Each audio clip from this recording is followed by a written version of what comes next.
Boom, boom, boom. Boom, boom, boom, boom. Da da da da da da da da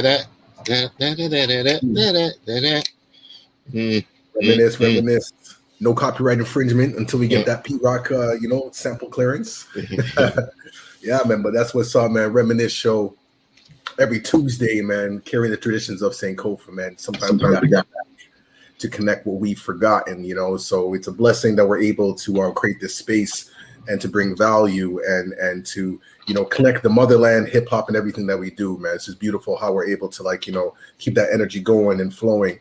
And I know that today we have a very special guest, man, in the name of reminiscing, someone who's been really instrumental, someone who has been around from the jump, man. Like I remember, my first introductions to hip hop and really getting in tune to, the energy that's happening in the city, where college radio was a really instrumental place for us to connect and to get our voices heard. Because as we know, mainstream media and radio was not checking for us, but we had, a lot of, college stations and DJs and other artists volunteering their time and energy, to keep this culture going, So I definitely pay big respects to them, because without those connections, I probably would never have gotten into hip hop or felt like I had a community to tap into. So I'm really, really excited, man, to hear some of these foundational stories, the struggles, the triumphs, the innovation, everything, man. So I want to get it in, man. Very, very exciting.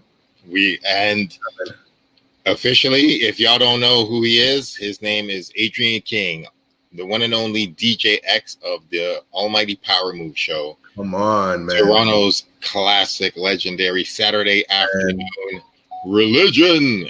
Man, it was, talking with some of my young guys, they know about 106 in Park, with the Freestyle Fridays and whatnot, and the battles and stuff like that. But that we had our own version of that, on the radio.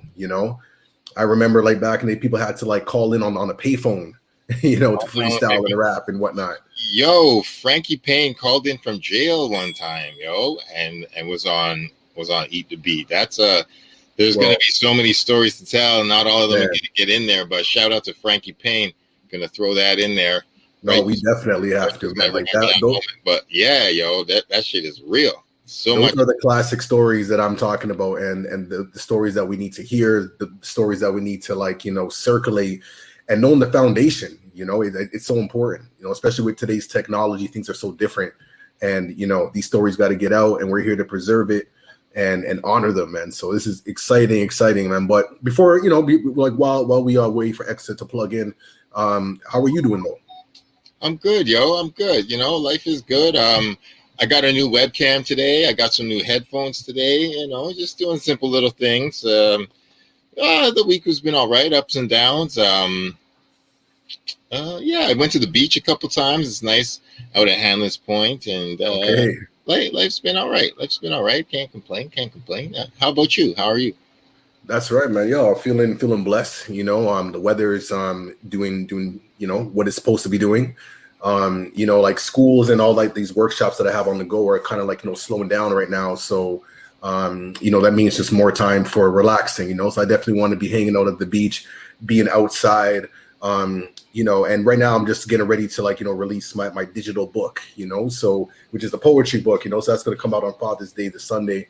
And it's exciting, it's totally reminisce. So I'm thinking maybe even next week I may share, a few scriptures, from sure. I'd be happy to hear that. Yeah, you share that, and maybe I'll share a little clip from my new video. But drop that book, man. I mean, people never need to lose the importance of poetry. We live in such a visual world, and everybody's looking at screens. And I mean, big up to Clubhouse for bringing it back to audio and podcast and audio. But actually, reading poetry is hopefully not going to become a lost art in the world. So people need to just open a book and just read some words on a page.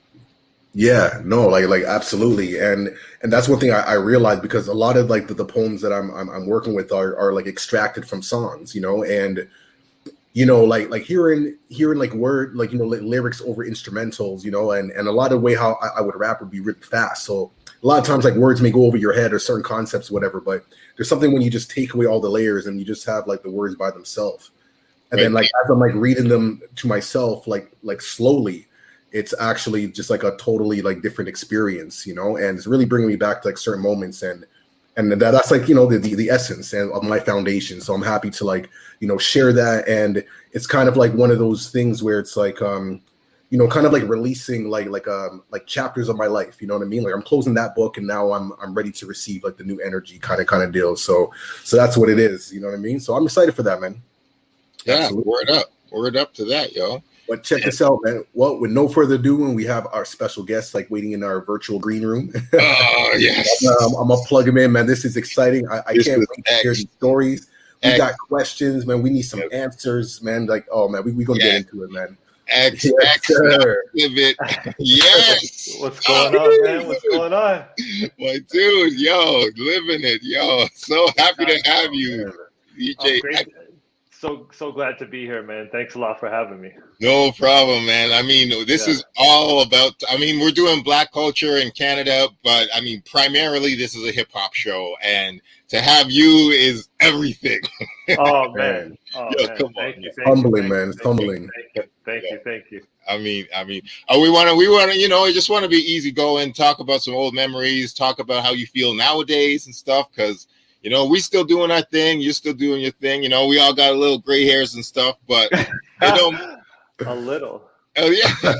You look great, man. You look great. that don't matter. You know, like it's so good to see hip hop go through generations, and that just gives me a new question. I'm gonna think about it. Like, but yeah, DJX, man. I don't even know where to begin, man. I mean, the OG, the creator of the Powermove. Oh my God, this is so good to have you, man.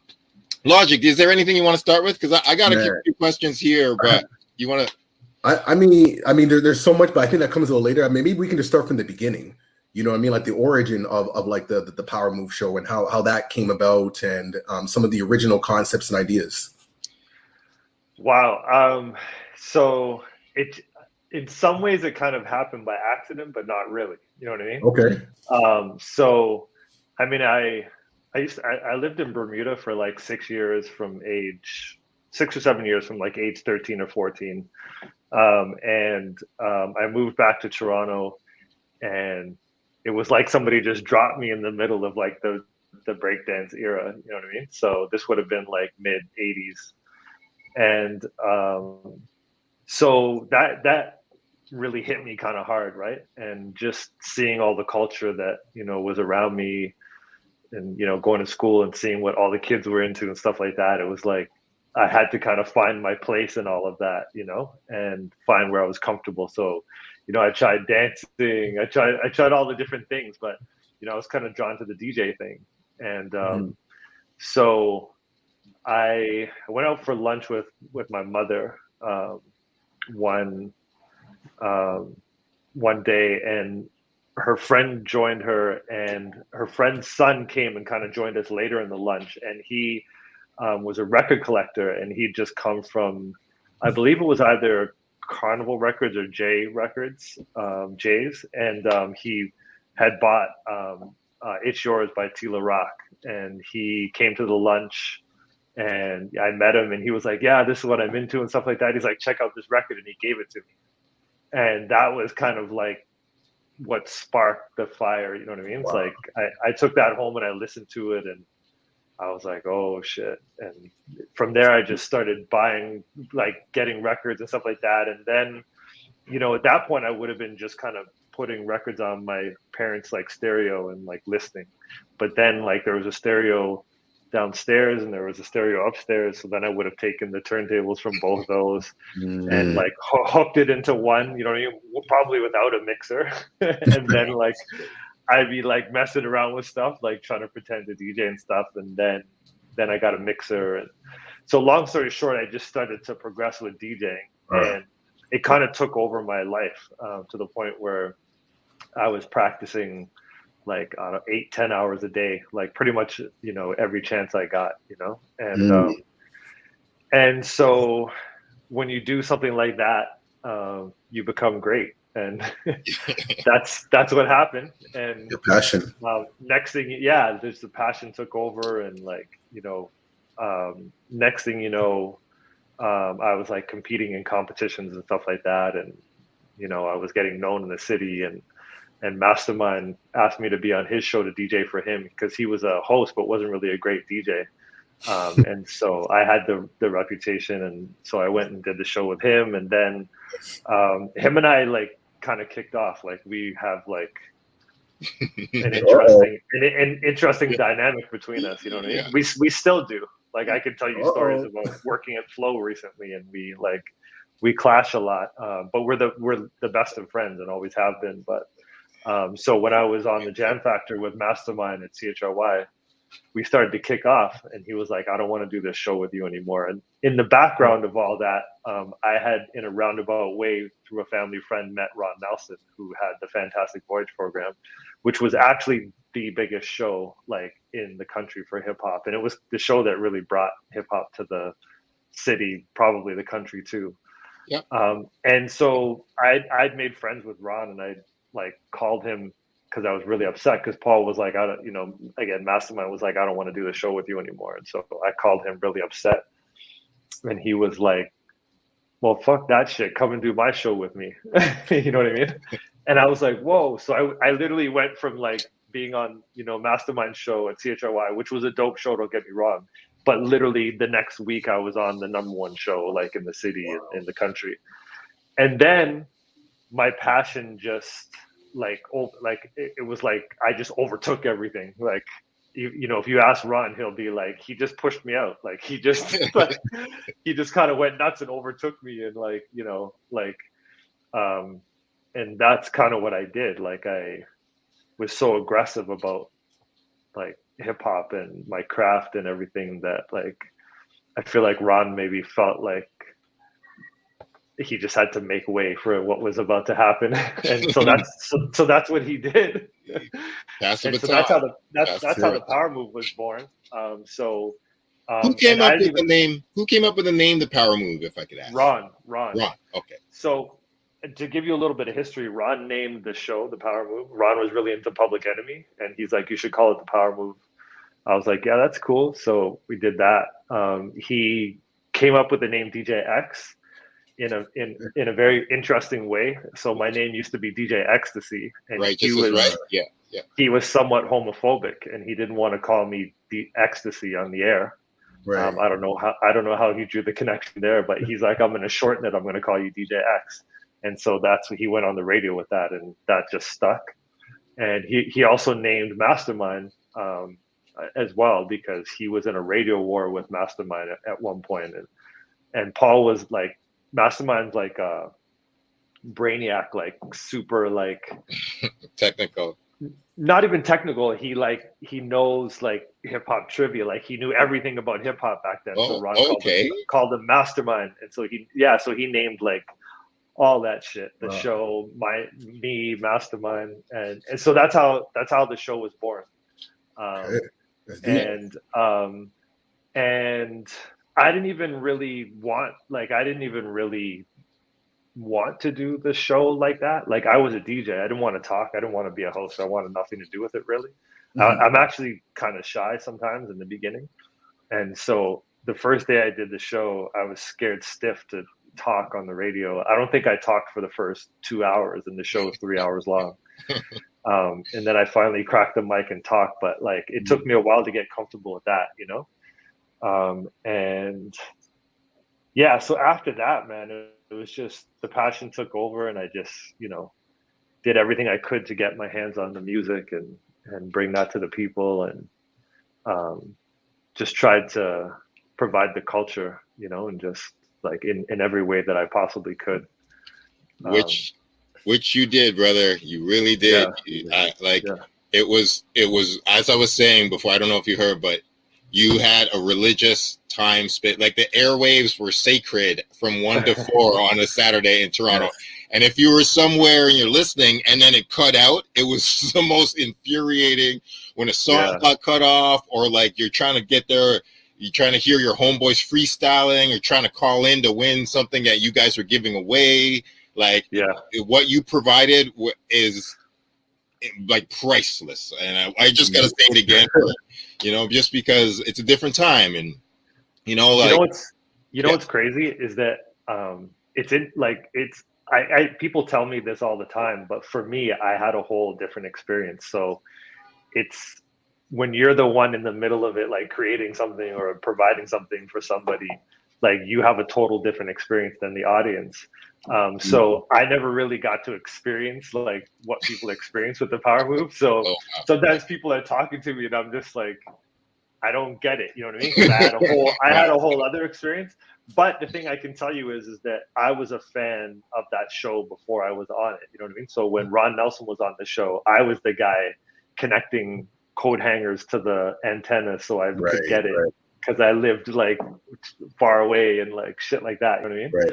So like I had that experience with Ron Nelson, but after I took it over, like I have no clue what people are talking about when they like share their experience with me because I was having a whole other experience, you know? Yo, like some of my earliest like hip hop memories of listening to like college radio is like the Powermove Show, and specifically like my dad used to play basketball a lot, and he would do runs like Saturday morning, and then they'd be done by like 12:30, 1 o'clock, and then on the way home in the car, like that's what we'd be bumping, you know. So there's a lot of like memories that come to mind when I hear that, and so yeah, definitely it was a crazy experience. Yeah. So X, I have so many countless memories of walking down the staircase and going around the stairs and then smelling weed in your face and then walking and turning left at the hallway there and just coming into that magical world that was tucked away in the bottom there. I heard Lost Ones for the first time. I will never forget when Lauren went solo, you played Lost Ones and like I was like, this sounds like Lauryn Hill, and you kept spinning it back, and I was like, I think this is Lauryn Hill rapping. Is this Lauryn Hill's first solo song ever? So I will never forget that. And then it's funny how Money Changed Situation, and you just kept killing it, and I was like, yo, you have given me so many magical moments. Yes. But one thing I wanted to, one moment I will also never forget was when, do you remember when you played Big L, Devil's Son, and okay, this is huge. I want to reflect on this because this is really huge. You played Big L Devil's Son, and when it was done, you were like, a bunch of people called in, were like, oh my God, I can't believe what he said. He sampled Nas, and he's like, I'm waving automatic guns and nuts, and just like all the raw lyrics in it. And you said, from this point on, we were never going to play Big L on the radio. He's banned from the Powermove Show. And I was like, oh my God, I love Big L. But I was like, I love Powermove too. So like, but that was a time where like records were way different, and you could, people were rapping way different things than now. So like, I mean, I was just going to ask, like, you still DJ now, right? I don't think you do. But yes, yeah. Just for heads who don't know, he is still an active DJ. But I just wanted to be like, how do you feel about the change in like MCing over the years as you spin it and what you hear?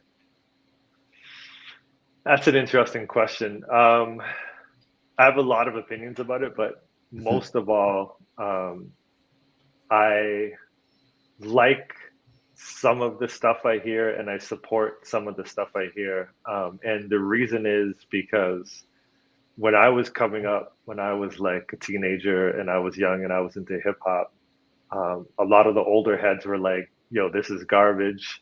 You're ripping off, you're sampling everything. You're ripping off shit from, the funk and the jazz and all that shit. And it's not real music. And, you guys need to do it different. Like you need to, this hip hop shit is bullshit. You know what I mean? And it's the same thing people say now. You know what I mean? It's like, oh, hip hop's changed. It's all 808s, it's all trap, it's all mumble rappers and shit like that. But that wasn't true back then, and it's not true now. There's good music and there's bad music. It will always be like that. And so how do I feel about it? That's how I feel. There's good stuff if you want, if you look for it. If you take the time to feel some shit, there's good shit out there. And there's bad shit, and there's mediocre shit in between. And it was the same back then. And I am like, watching kids just like hip hop's such a beautiful thing, man. It's just like, it's like kids expressing themselves and like, it's it's come a long way. It's made a lot of, you know, people's lives, and I still love it, man. Like, I'm still a hip hop head. And so I understand what everybody says about, you know, there's a lot of shit that does suck out there. And I think they think that it sucks so much more now because there's so much more of it. Like, we're connected to the entire world, whereas before, you know, it was hard to be connected to the entire world because we didn't have the internet to influence. So now there's just so much of it. But there's a lot of good out there too, you know what I mean? And I don't know, man, that's just how I feel. Like, I'll always be a hip hop head. Part of me feels like I was born in the wrong country because I feel like the States is like the heart and soul of hip hop. Like, even though that's probably not true, but you know, that's like down there, it's like you know, hip hop is first, you know what I mean? Right. Like, here, it's funny, culturally, I find a lot of people like claim other things before they claim hip hop. Like, they'll claim the reggae and the calypso because of their roots and stuff like that. And then, you know, then the hip hop comes like after that. But in the States, it's like, you know, they're into hip hop. Like, you go to a party and it's hip hop, you know, all night. But so yeah, man, I don't know. Like, it's man, it's cool. Everything's a vibe, you know what I mean? It's a vibe. Yeah. Like, sometimes I'm gonna feel the vibe, sometimes I won't. You know? Well, like, speaking of vibes, you know, I'm curious. I want to kind of go back to like one of my mentor's original points, which like, you know, like premiering certain records. You know, like what are some, like, I guess like local talent Canadian artists that you like premiered, like, you know, like back in the day? I mean, that's crazy because basically every record you could ever imagine, because okay. I mean, where else were they going to hear it? There are only really 3 shows, you know, and my show was the first one to roll up on a Saturday. So, you know, and the records really didn't get released on a Saturday unless it was local stuff. And, you know, if somebody had made something, they probably brought it to the Powermove in the afternoon. So that would mean that I would have beaten, you know, Master Plan to playing shit or whatever. And the records came to the record store on Thursdays, so I would have beat them on that level too. Okay. You know what I mean? And exclusive. So yeah, I would have gotten a lot of shit. Mastermind was dope for, like, you know, getting shit on first too, just because of his connections to the States and stuff like that. But I mean, I premiered so many things, man. Like, it's just, when people ask me that question, it's like a flood, because everything you can imagine, like, you know, all the early Cardi shit, all the early Choclair shit, like any, like, you could go on down the line, man. Like, you know, so many things. Like, it just goes on and on and on and on. Like, that's amazing. You know, if you could pick an artist, and I probably premiered their record. You know, all the Pete Rock shit, the Tribe shit, like the De La, the, like, even like, going back to Public Enemy, like just like so much stuff, man. So much stuff. My show, Fresh West, Let Your Backbone Slide. Like, I was there when he brought the cassette to the station. Okay, so that cassette that you have, and all those OG Cardi, maybe 12 inches or dub plates and Socrates and Chalks and all that stuff, do you still have those original copies where if they give you the OG version? Because I know that Mastermind sold all his stuff at a point when he moved out to Calgary a while ago. So do you still have all your stuff? Because I still have all my Powermove cassettes over there. Oh, shit. I mean, it's funny. I would love to get some of those and digitize them and put them up on my website. I don't have everything. I have the important stuff. So anything that I felt was important, I kept. And, you know, some of that's debatable because, you know, some people would be like, what, you sold that record or whatever? Like, you know, so I have a lot of it. Let's just put it that way. Like, I definitely have a lot of it. Yeah. So, yeah, but I did offload some records over the years, you know, so. Okay. Yeah. Okay. So there's a little moment. I live in a building with another CKLN DJ, DJ Pussycat.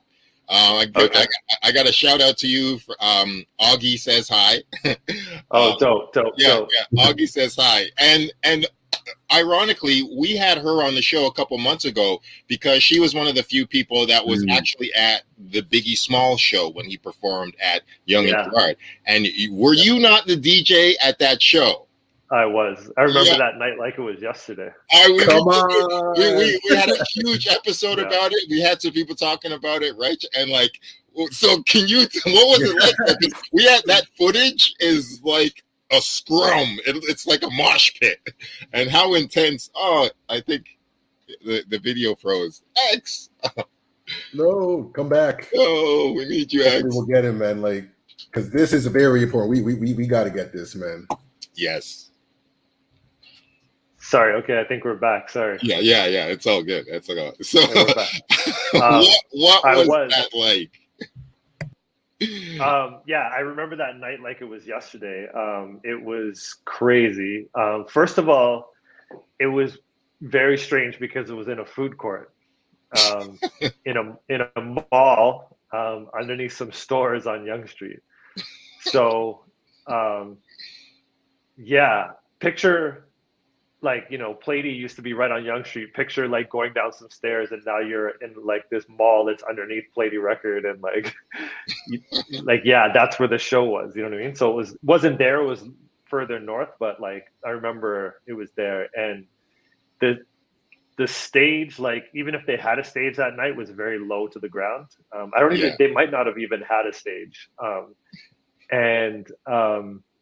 So I just remember like that being a very strange feeling for me because like usually you want some separation between you and the crowd. I remember the energy was a little tense that night. It looked tense. It was a little tense, for sure. Yo, like where's security?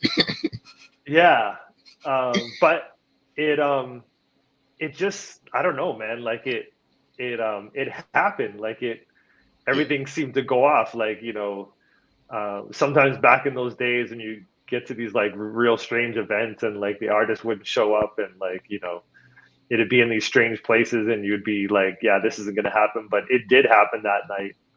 And it was historical. And yeah, I just really remember the setting mostly. You know what I mean? Like, I think the setting was very interesting, like just being in a food court and everything like that. Like, I think Biggie, like the fact that it was Biggie was super dope. But I don't think like you realize.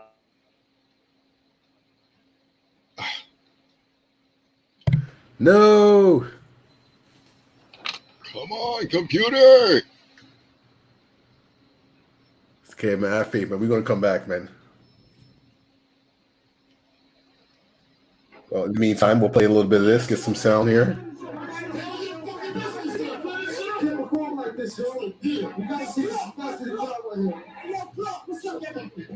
The vibes, man.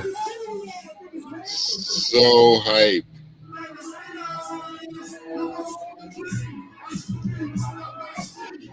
Salt and pepper and heavy tea up in a limousine. Hanging pictures on my wall. Every Sunday, Rapper Jack, Mr. Magic, Marley Marl, and Powermove. Smoking weed and bamboo, sipping on private stock. With the hat to match. Remember rapping Duke, the hall. You never thought that hip hop would take it this far. Now I'm in the limelight because I rhyme tight. Time to get paid. Blow up like the World Trade. Yes. So what I was saying is that I think what's interesting about that night is that you don't really know that it's so historical until you look back on it. You know what I mean? So It's like I was standing there that night. I knew it was crazy because it was Biggie, but the true impact of that wasn't really recognized until years later. You know what I mean? It was like, wow. It's like I was there for, you know, Biggie's first performance in Toronto, and that was crazy. And it was crazy at the moment, don't get me wrong, but I'm saying looking back on it now, it's like, whoa, like that was crazy historical. I'll tell you something else, talking about Biggie though, that's even crazier is that I got stuck in an elevator with Biggie in Buffalo. I was just going to ask if you got to shake his hand or anything to say hello. Yeah. So this is great. Yeah. So I got stuck in an elevator with Biggie and Breaker Dawn from WBLK. In Buffalo.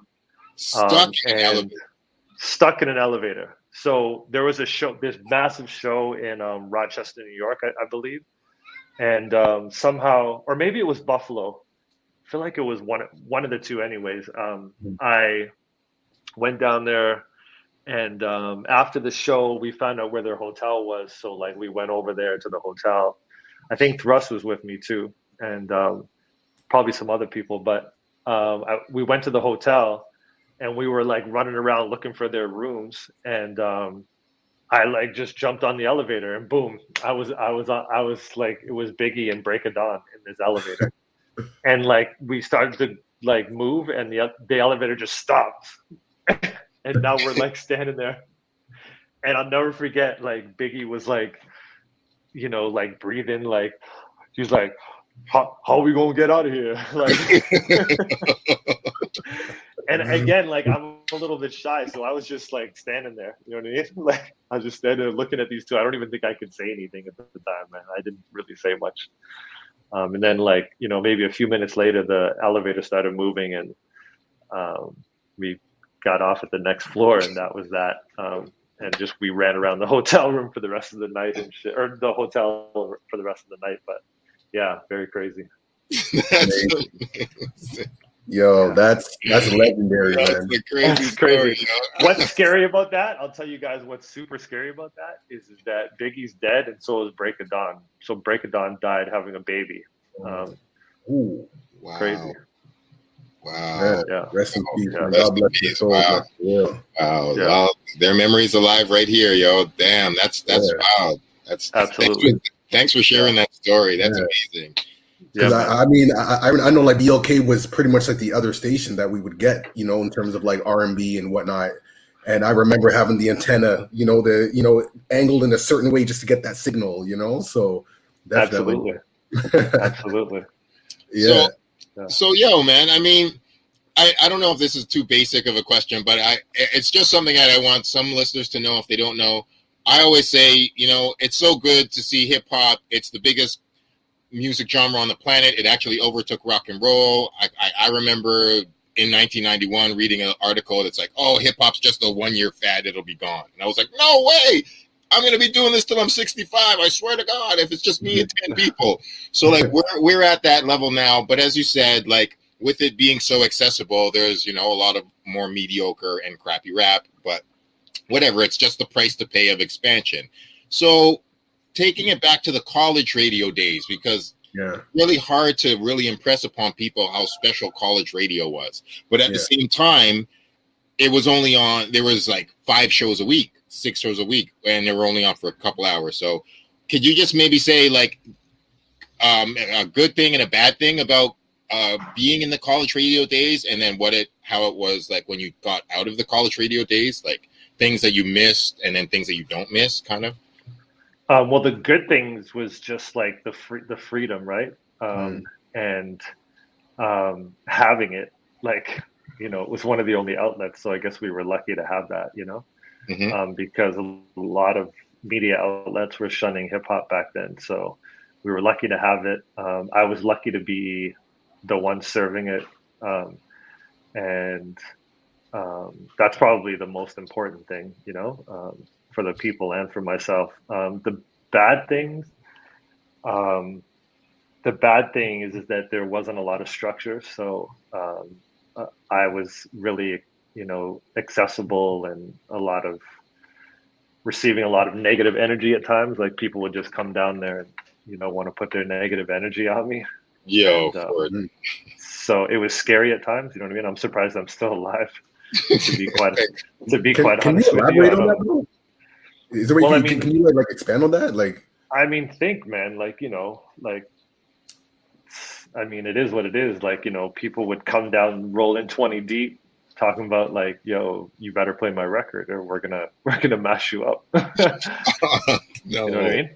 No. So now I'm in the middle of doing a radio show. I got 20 deep behind me, like, you know, standing in front of me, like threatening me to like do what they say. You know what I mean? And so on and so forth. And like, wow. You know, there are a lot of people doing a lot of crazy shit down there. You know what I mean? Like coming in and like being rude to people and throwing things around and like just disrespecting the space. And the energy and everything else. So there was definitely that element. So I think that's the bad part of it. So dangerous, basically, you're saying. Yeah, 100%, man. Like I said, I don't know how I survived, to be honest, looking back on it now. And I'm glad it's not today, because today they just shoot and kill. Like they don't even ask questions anymore. You know what I mean? But back then, at least they used to ask some questions. Fuck. You know what I'm saying? Yeah, it's wild. So that was one thing I didn't really like, but I'm thankful that I was able to navigate my way through that. You know what I mean?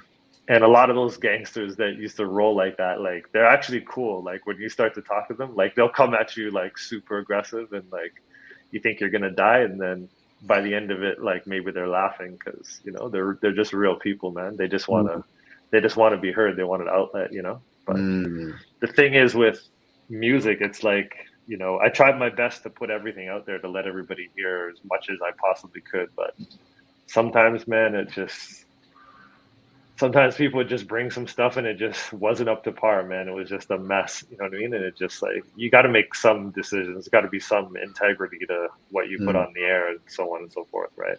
And so some people just didn't see it that way. So, just bumping heads, but yeah. So that, I mean, in a certain way, like that would make you kind of an A&R to the community in a bit. And like, you have your own taste. Like it's not the same fucking like some jukebox where anything just gets played. So like, I mean, you weren't just a DJ, you produced some stuff and you produced like a lot of great records. Like one of my favorite records you ever did was YOK Sunlight. But are you still producing? Are you still making beats or? Yeah, I do. Not as much as I want to, but I definitely do. Okay. And yeah, absolutely, man. Absolutely. When I get a chance, it's not my main focus anymore, but like I definitely do it, man. I never let it get too far away, Word. And that's what I did want to give some time to what you're doing nowadays. You also did start a consulting company, correct?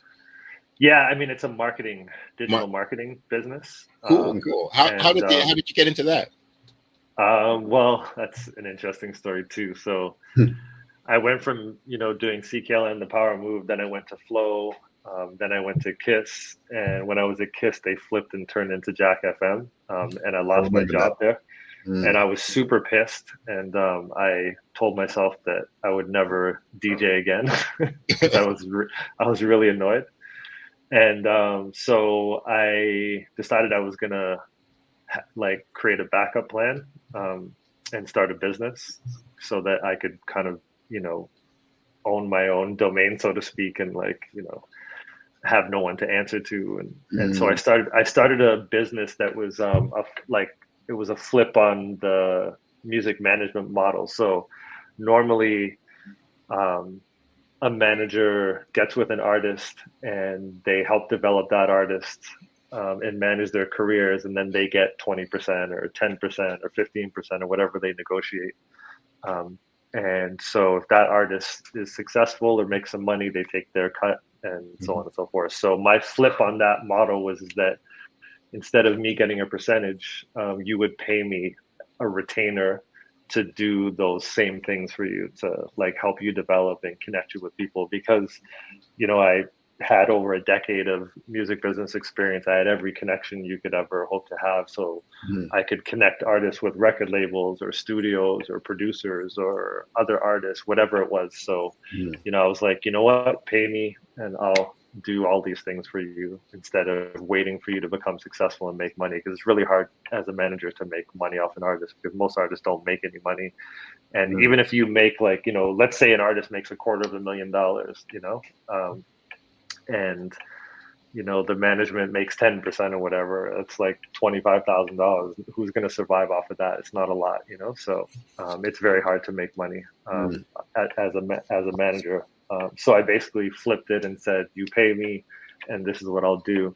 And what happened was, at that time, everything was all about the internet. The internet was taking over, and everybody was concerned about digital assets like websites and graphics, and then social media was coming into play, and like, you know, that was all becoming. And so all my clients wanted those management services, but really the things that they were after was digital assets. So I began to kind of manage those things and provide those things for people, and then it just grew and snowballed into what it is now, where it's, you know, digital marketing for all kinds of businesses, not just music. So that's kind of how it happened. It took a long time though. Like I think I probably started in 2004 or 2004, 5 or 6, somewhere around there.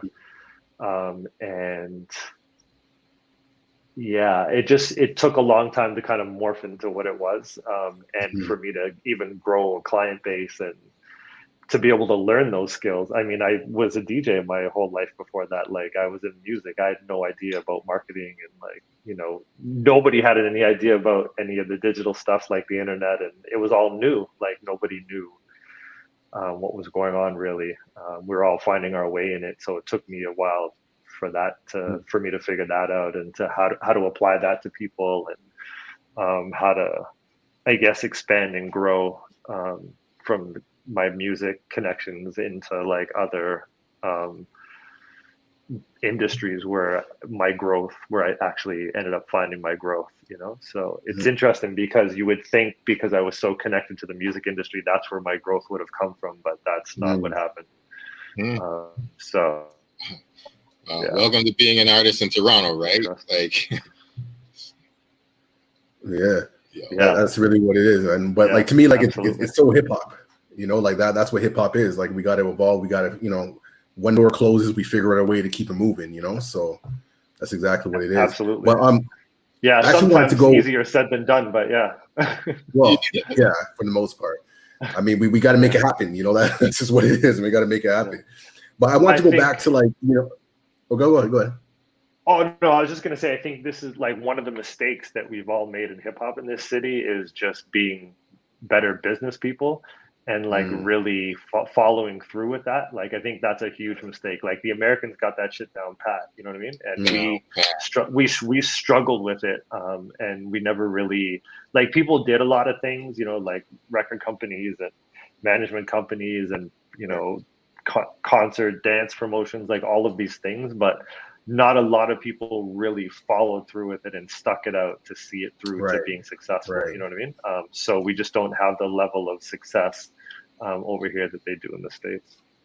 Yeah, not enough managers, way too many artists. I mean, the industry and whatnot, like the infrastructure, there was like a lot that was, you know, not really developed as it is now, you know, or working towards and stuff. But I want to go back to, like, you know, like Eat the Beat and some of those like freestyle sessions and whatnot. And, you know, like, well, what are some like the foundations of like those kind of platforms, you know, because like I talked to some of my younger guys, you know, and they remember like a 106 in Park and Freestyle Friday and whatnot. But I'm like, hold on, man, like there's stuff that was happening right here way before all of that, you know. So if you could share some of the foundations of like how that came about. Yeah, I mean, that's just really simple, man. It came from two different things, basically, which was just trying to include the culture into the radio show and trying to use the technology that existed within the radio show to make the show interesting. So it's like, you know, when you looked at the elements of hip hop, it's like, how can we add these elements into the radio show? Like, how can we add freestyling in? How can we add the art of like competition, which was a very big thread of the you know, DNA of hip hop, and just how do we bring the culture into the show, you know, like so I was always looking to do that, and so those were the ways that I would do that. And again, using the technology, which was really just the telephone back then, but having multiple lines and being able to play music and have them rap over the beat, you know what I mean? So that was that. And yeah, it's just trying to do some cool shit with the show, just coming up with ideas and That was it. And really that concept kind of bloomed out into other things, because like there was Eat the Beat, but I think I probably did like the beat battle and stuff like that afterwards, which is really the same concept, just different variables. You know what I mean? But yeah, it's really not much more complicated than that, but just trying to make the show interesting and with the, you know, elements of the culture that everybody loved, you know, and wanted to see and hear. Yeah, no, it's definitely integrity. Like I know my mentor mentioned, like, you know, a real classic moment where you know, Frankie Payne, aka Juggernaut, freestyled or called in from jail. Like, I don't know if you remember like that particular call. I remember that. Okay, can you share you know, some of that story? I mean, I don't know if there's much of a story there. It was a moment, you know. And it's like, you know, like you just get these people on the air and you find out that, you know, where they are, and it's, you know, you're like, oh shit, like you're calling from jail, like that's wild, you know what I mean? There were other times too where people would be freestyling and, you know, they'd be on like landlines. It's not like they'd be using cell phones, you know what I mean? And in people's houses back in the day, they might have 3 phones, like one in the bedroom, one in the kitchen, one in the basement. So somebody be rapping on the one in the basement, and somebody's mother upstairs would pick up the phone and be like, yo, Johnny, I need to use the phone. Come off the phone. You know what I mean? And like it's in the middle of him on the radio. Yeah, you know what I mean? Like that's on the radio. So like just stuff like that. Like these are just moments, you know what I mean? There's no real big stories behind that. It's just, you know, these are moments, like things that are happening, you know? So yeah. Oh, real life. Yo, so X, some people might not know, but X is also a battle DJ, not just a radio DJ. And I know that you did DMCs, and you're such a icon, a legend, an OG, a fucking like an actual pillar in Toronto history. And you got passed the torch from Ron Legend. But I just wanted to know, if you could be mentored by any DJ in hip hop, who would you like to get some training and skills from? Who's one of your favorite DJs? That's a really interesting question. I don't know if you want the answer to this. I do, yo. That's right. Come on. It's kind of a double-edged answer, to be honest with you. So I'm going to give you 2 answers to this question. Okay. One is that the state of mind that I was in like the late 80s and, you know, through to like the mid to late 90s, maybe up to like 97 or 98, the state that I was in as a DJ, as a hip hop DJ, I'm going to say that there weren't many people that hit that level. So I don't know who the fuck's going to mentor me. If I'm going to be real with you. Okay. So I started out as a battle DJ. I like became like the best in Canada at that. And then, you know, I went on to have the best radio show in the country. And I took over the clubs too, like at that point. So it's like I hit pretty much everything there was to hit. So I don't know who the hell is going to mentor me. You have to look, man, like it is what it is. I'm just gonna own that shit. I love it. Yo, come on, man. Yo, that's hip hop. You can't fuck with me like at all. I'm very extreme. Yes. And you know, I was so deep in hip hop, like I was so deep, man. But the thing that so that's one side of it, you know what I mean? The thing that people don't know about me is that I am also very cutting edge. So the reason I got into hip hop was not the sole reason, but one of the things is that it was super cutting edge to me, like as a music, like, but also as a thing, as a culture, like as a, you know, cultural movement and everything, like was very cutting edge to me. And that thread exists in my DNA, like throughout.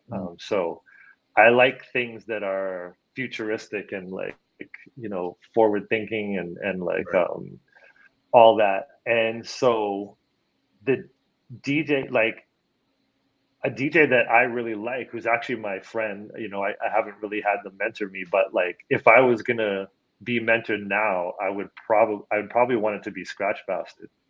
Yes. Word. Because I feel like I look at him and I see myself when I was like 19 years old. You know what I mean? And so, and he's my friend. Like, we're like, so I just love everything that he represents right now. Like, it's so broad. He's so broad and so like so much variety there. The skill level, like it just really reminds me of myself. And so, if I was going to choose somebody to school me right now, it would be him for sure. I totally agree. And I hear that word up. That's what's up, man. I have like one quick classic video clip that I want to play real quick. Let me just pop this in here. Let's play a little sample of this, man.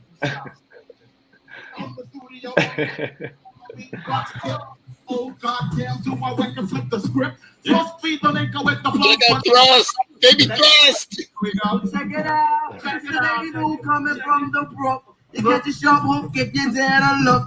Coming straight from Bed-Stuy, I tell no lie. I got wings cause I'm so fly. Rolling with the 100 miles posse. Don't think I got play punk, just watch me. I got my man Thrust. And yo, it's time to bust. We got play, baby, trust. Coming straight from the B-E to the Z-E and Anna. Kick a mad grammar on your slammer. Where's that jibber, jammer? I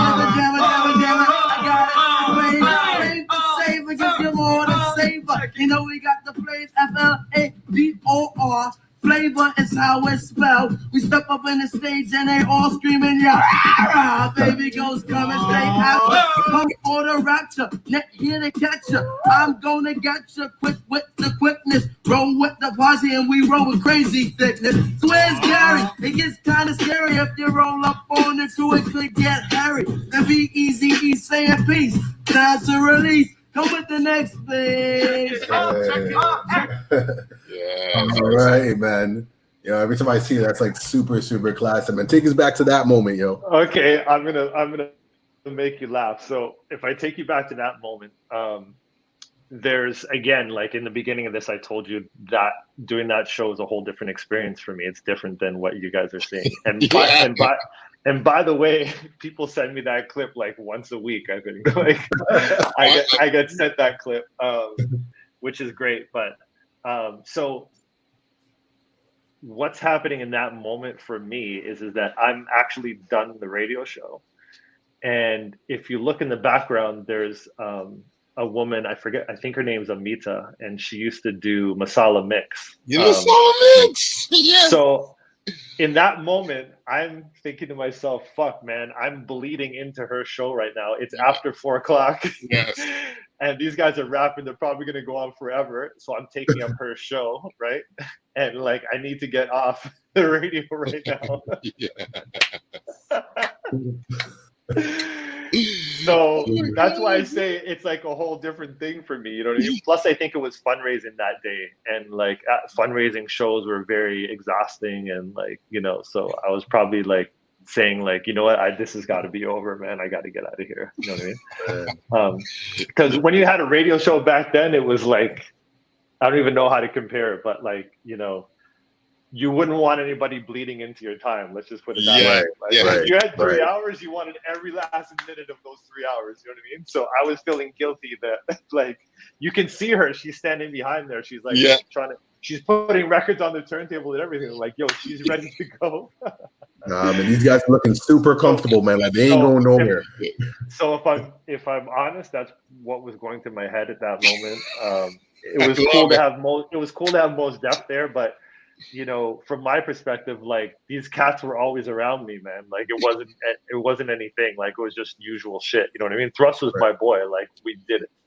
We hung out every day, all the time. Yeah, and I always see Thrust freestyle. Yeah, Kaleem, the guy who's beatboxing. Yeah, so I always saw Thrust like freestyle, and Kaleem like was always hanging with us and shit. It was cool that Mos Def was there, but like I had all these people around me all the time. So really, I was just trying to get off the radio.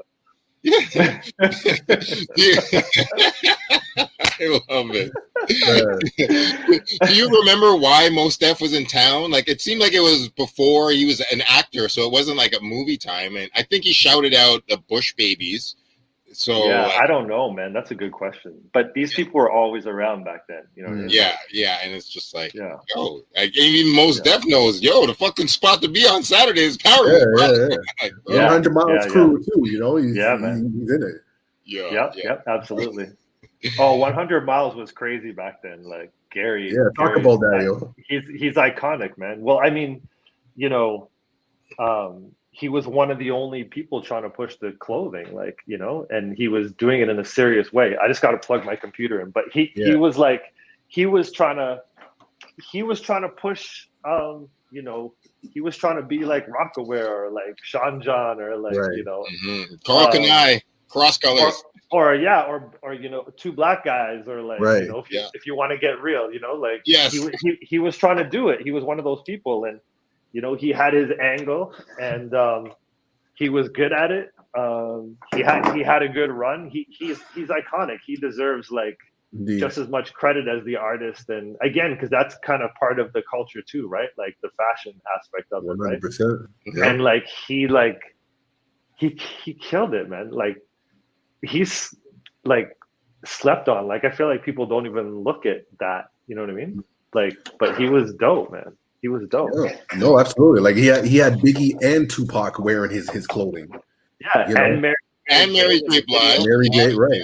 Puff. Yeah, straight up. Like, so are there any artists that you always wanted to see blow up that never really had it happen? Because Toronto's got like who are like. I mean, you want to shout out maybe a few where you're like, I tried to play this record because I thought this artist had it, but like shit just didn't work out or whatever. But for me, one of those artists was Marvel. But how about for you? Yeah, so for me, definitely Choclair. Okay. Definitely Socks. Definitely Socks. Oh my gosh, yes. Yeah. Like, I think it was easier for me to push Choclair. I think just because of my relationship to him and my access to him and everything, like the setup was just better. So I pushed him a lot more, but I think deep down, Socks was probably my favorite. That I really thought was talented and really had a chance to be great and to be very successful. Fuck all you major labels for what you did to Socrates. I think people like Cardinal, I really tried to push, but I don't know if Cardi was my flavor as much as other people, like as much as Socks, you know what I mean? Like just personal taste, you know what I mean? But I definitely tried to push him, like, you know. Yeah, he's phenomenal. Like, you can just see greatness, right? So it's like you get behind that, whether, you know, it's your total personal taste or not, you know what I mean? So Cardi is a superstar for sure. Yeah, so I mean, like, it's funny because I'm mentioning all Circle people, but you know, Sarah Chase. She didn't have a ton of music though. Like she needed more music. That was one truth. Damn, that is true. That's true. Yeah, that's true. But you know, honestly, man, I pushed a lot of people, man. And, there were a lot of moments, like, you know, like even people that were in my crew, like kind of were people that I would hang with, like, you know, Scam was producing for Concrete Mob and like Boiling Point. Like I remember just playing that record for the first time on the radio, like that's such a banger, you know what I mean? And like, but there's so many moments like that. Even like I wanted Thrust to blow up because him and I were best friends, and like we were working together so much. Like, you know, I wanted him to blow. Like, you know, there were just a lot. Yeah, it's. I mean, look, man. There were so many great things back then, you know. Like I tried to push so much stuff. Citizen Kane, like it goes on and on and on. Like it's just really like I mean, I tried to get behind a whole bunch of shit, man. Yeah, you did the best you could, yo. Indeed. I did. I really did, man. I gotta say, like, you know, I know a lot of people probably thought I was biased in a lot of ways, but I did try my best to be inclusive instead of exclusive, you know what I mean? Like I was tried to be accessible for people and play shit, even if I didn't like it or whatever, you know, like I would definitely give it a chance, you know? So that's what's up, man. Yo, well, yeah, we are so thankful for everything. I mean, I got a few more questions, but yes. Give him one more, man. One more. What you got? I mean, I have some random weird ones, but I mean, I don't know if you heard of it. I just want to bring this up because we also like to try to I just don't want to bombard you with all the same cliche bullshit. So thank you. Just ask whatever, man. Let it roll. Okay. I mean, this isn't. I was gonna ask how much vinyl you got. Like, are you like Scratch Bastard, where you got like the wall? Like, are you trying to be that dude? Are you more? Because I remember when I saw Africa Bambaataa one time, and I was like, I gotta creep to this dude and get a look at his like golden crates of magic. And then like he came through and he had 2 laptops, and I was like, oh shit, it's a new time, man. Like, I don't know how to. Are you big on collecting vinyl, or are you just like, I want the music, so you got CDs and cassettes and everything? So I have roughly 10,000 records, and I am not into collecting vinyl anymore. So if you go back in the conversation, I was like, I'm very cutting edge, so I'm very much into technology. Okay. Serato was one of the best things that ever happened to me. Okay. A lot of people won't agree with that, but I don't really care. Because I love technology, and Serato just brought in it's just such an incredible wave in DJ culture. Like, it just completely changed the game. So I'm all about that. I went through the era of collecting records. Like, it was part of my life for a long time. Right. But I definitely evolve. I don't stay the same. And I've done that. I've been there. I've done that. And it was great. But I really enjoy where I'm at right now, where I can, just crack my laptop, and I think I have just over 100,000 files in my collection in my laptop. And so I love that. Like, yes. I didn't like carrying, 4 crates to a party back in the day. Like, it sucked, man. Like, I can tell you so many ways that sucked. I'm happy that everybody loves vinyl. I mean, I love it too, but it just doesn't make any sense anymore, like in my life. And so I'm happy with where I'm at. I don't even, how did this question even come about? What did you ask me again? I kind of lost my train of thought. Oh no, I was just wondering how much vinyl you got, but I love all the information that you're giving. It's amazing. Like, you don't need to carry crates no more. You have put in your I mean, man, it's like carrying 4 crates into a packed up party, and walking out to the car when the party is done with all the crates, like having the fear that you're going to get robbed, because there's evil people out there, and jealous people, and getting home and living up 2 flights of stairs, and having to carry that stuff, and sometimes you're maybe half drunk or high, and you don't want to do that at the moment, so then you're like, should I leave them in my car? You're like, I can't leave them in my car because somebody might break in my car, or I gotta take them out of my car. Sometimes you get home, you're with a honey, you want to just get upstairs and get busy, and you leave the records there anyways, and you go upstairs, you do your thing, then you wake up in the morning like, oh fuck, my records are in the car. You run downstairs, look in the car, make sure they're still there, then you're by yourself and you got to lift them all upstairs. Just so many things, man. I just don't miss that at all, man. Been there, done that, man. That's good. I've been there. I mean, at the end of the day, really, it's based on been there, done that. You know what I mean? I did all that. I wanna paid your dues, man. I did all that, man. I just want to. I want to live in the future. I want to live in the moment that I'm in. You know what I mean? I love that's the kind of person I am. I don't that's just who I am, man. At the end of the day, I don't wrong people that live in the past or still love their vinyl and want to cart it around. I don't mind, man. It's totally cool. It's just not me.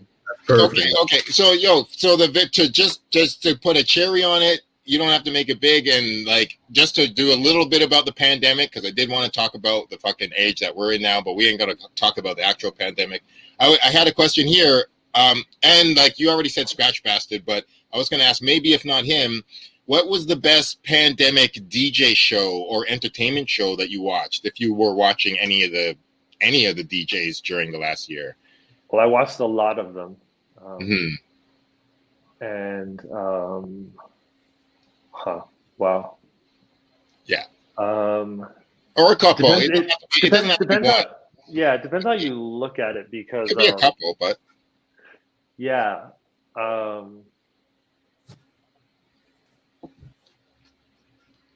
It's interesting. I don't know his name. I don't know his name.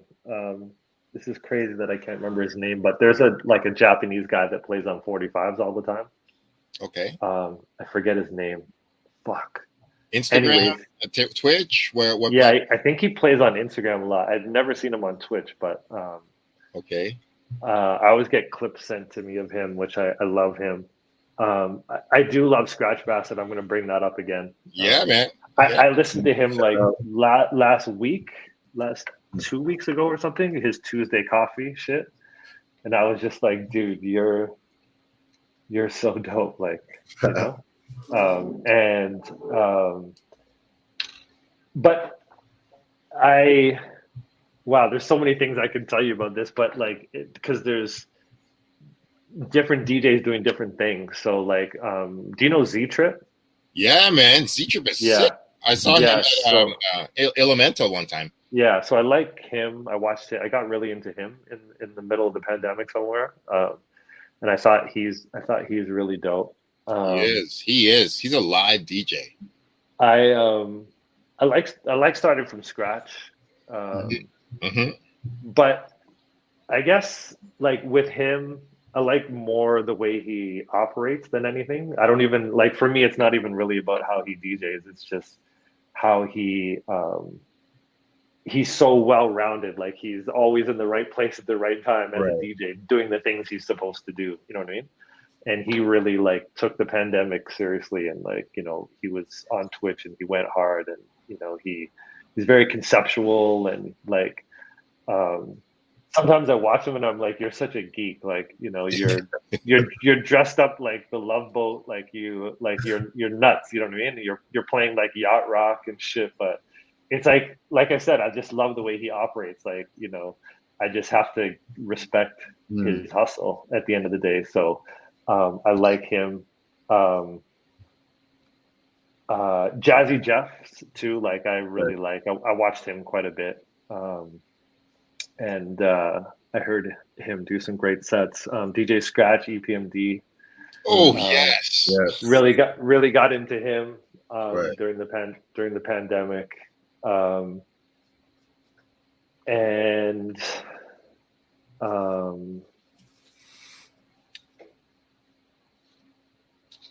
trying to think, man. Yeah, I mean, I think those are kind of the main ones, you know. There were some other kind of Flip Out too. I think I watched like a couple times. I like Flip Out a lot. Flip Out. Yeah, it's so funny that I haven't really talked to him or met him or what. I feel like that's weird. But you're Van City homie. Have you been back to Vancouver? I was born in Vancouver. I know that. And yeah, but it's just weird that I haven't met him, that our paths haven't crossed. You know what I mean? I gotta seek him out and have a conversation with him. That's what's up, man. I dig his vibe. I've watched him a couple times and been like, I really like this guy. Amazing. And yeah, so, you know, I mean, I don't know if there's any kind of gems in there. Some of it's very obvious, you know, but some people I rediscovered, like Scratch from EPMD, was like, fuck, I forgot how dope this guy is. You know what I mean? Yeah. Like, and when I watch him, what's crazy about when I watch him, even more so than Jeff, is just like, I see the experience, like I see the years and years and years of experience, like, you know, the way he even touches the turntables and the way he moves on the turntables, like you know, it kind of takes one to know one. So like you know, because I have over 30 years in the game too, and I can tell like the level of experience and when you've been around, not just by what you play, but even the way you're moving on the equipment. You know what I mean? Just the way you're moving your hands and how you're treating like the whole situation. You know what I mean? So when I watch him, I'm just like, fuck, like so much respect for like, you know, just the way he's moving, like in when he's playing. So that's cool. Trying to think if there's other people, man, that I don't know. I think that's dope though, man. Yo, that's blessed, man. That's a real DJ head. Yo, thanks for sharing that love. Definitely. As you say, paying attention on the cutting edge of the art form. Yeah, love to hear that. Yeah, Twitch is cool too, man. Like it's crazy how all that came together. You know what I mean? Yeah. Would you ever do a channel on there? I mean, I have one. I started like in the middle of the pandemic. I was on for a little while, and then I kind of stopped. So yeah, I don't know. Maybe I would. Maybe I wouldn't. You know what? I have to give props to D Nice too. I know there's people I'm forgetting. But like the fact that he blew up is just such a beautiful thing. Like, you know what I mean? Like it doesn't get better than that, man. Like he deserves every bit of that, you know? 1,000,000%. And when that happened, like, you know, the first night when like, you know, my ex-girlfriend sent me a text like, yo, are you watching D Nice? Like, what are you even talking about? You know what I mean? She sent me a link, like fucking this guy's on. Like 67,000 people are watching. Like, what the fuck is going on right now? But just wild to see like some of the shit that's happened, and it's gonna change the game moving forward too, because like, you know, when everything goes back and people start to have events in person, that online element is still going to exist. So you'll have those two layers, you know what I mean? So right. You'll have the live audience, but then you'll have people that can tune in from around the world. So that may change the game for a lot of people. It's going to be quite interesting, and it's amazing that nobody thought of this before the pandemic. Like, you know, the pandemic has done some things that aren't so great, but it's also changed some things that are going to be great moving forward. We probably won't understand these things until years later, but there's been some good things that have come out of it, you know. One thing though I gotta say that I thought would have happened by now is I thought there would have been better music coming out as a result of the pandemic, because everybody was locked away in their houses without anything to do. And I thought they would have really gotten deep into the music, and we would have heard some like fucking crazy shit, you know what I mean? Because they would have been so focused. Because they really had nothing else to do but sit in their houses and be creative, you know. But I haven't heard it yet. I'm sure there's something like this. Maybe it's coming. I don't know, but like that was a prediction I made. I don't feel it just yet, you know. But hey, this is the very last question. Righteous says here, if this is cool, ask X if he knows Grand Wizard Rasheen, creator of Philly's battle style of DJing, Cash Money and Jazzy Jeff's teacher. Grand Wizard Rasheen? I mean, the name kind of rings a bell, but I don't. I can't say that I'm really recalling. But Cash Money was a big inspiration for me, man. And like, he changed the DJ game. Like, he changed it. Like, you know, it's like when Pete Rock came out, and you know, with his shit, he changed hip hop production, and you know, you can see different people throughout time that have changed the game. But like Cash Money changed the DJ game with like the Transformer scratch and shit. He was just so dope at what he did, man. You know, it's funny because like I think Cash Money in a lot of ways like was like the early example of a lot of these EDM DJs that like they DJ but they produce records. So like Cash Money had a hot record back in the dance hall back in the day, you know what I mean? But he was also a wicked show DJ, and people would go out to see him play, but he'd be playing his own record, you know what I mean? Like he had records on Sleeping Bag and shit, and like who was really doing that to his level you know, back in that time, you know. Now, like, yeah, now there's all kinds of DJs that are putting records out, and their records are hits, and they're touring the world and, you know, playing shows and stuff like that, which is totally cool. But he might be one of the first DJs that I saw do that well, you know. But culturally, he changed the DJ game with the Transformer scratch. True that. Yeah. Yo. Yeah. Hello. All right, man. Yeah. Yo. So, X, is there any last? What we put in a good. We wanted to kind of go for 45 or so, if that was cool, and you blessed us, brother. You got a full hour, man. What a 7-course meal of history and future, and like this is the dream show, man. Thank you so much. No, thank you guys for having me, man. It's funny, I get like doing these shows, and I always feel like there's so much more to talk about, and you know, I wish I could be on for 3 hours talking about stuff. There's just so much. Okay, well, we had Danny O on here. We've had. Okay, well, let me tell you something about Danny O. I produced almost an entire album for him. That nobody's heard? No, nobody ever heard it. Never came out. But I wouldn't be a bit surprised if he had a lot of it, because he's the kind of guy that would keep stuff like that. Absolutely. Yeah. So it'd be interesting. I'd love to see if he still has some of that shit. But yeah, I produced quite a lot of songs for him.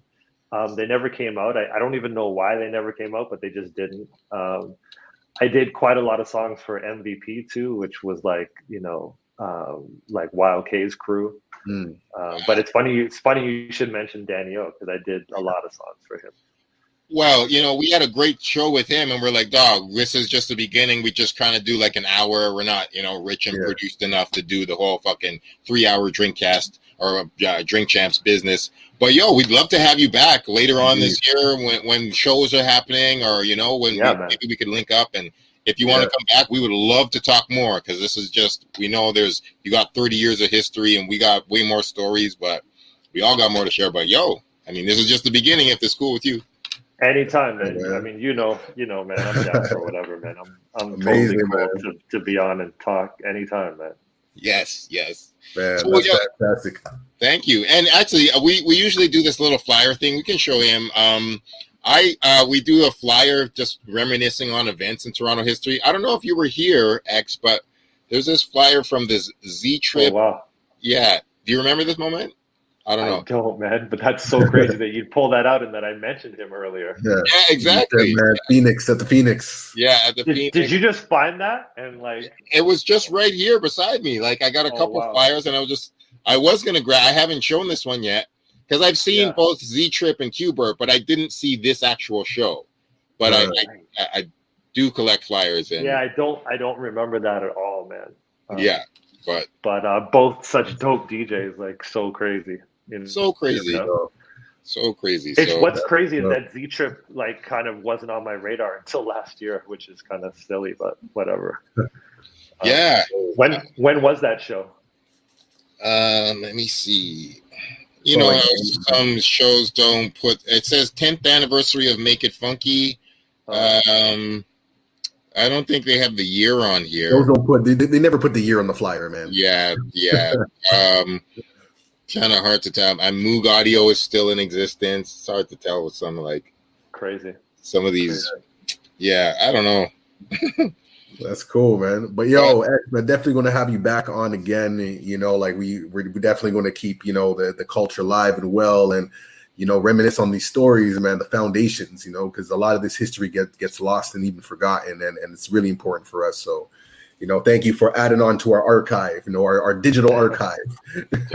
Anytime, fellas. Thank you so much for having me, man. Yes, man. DJ DJ Ecstasy, Adrien King, OG. Yes. Thanks, homie. All right, man. Take care. All right, you too, bro. Our show, man. Peace, y'all. Next week, tune in, man. Reminisce Show every Tuesday, 7 p.m., man. Carrying the traditions of St. Kofa to go back to collect what we may have forgotten, man. So big up to everyone for tuning in. Peace, man. And we out, man. We out. Peace and love. Yes. Peace.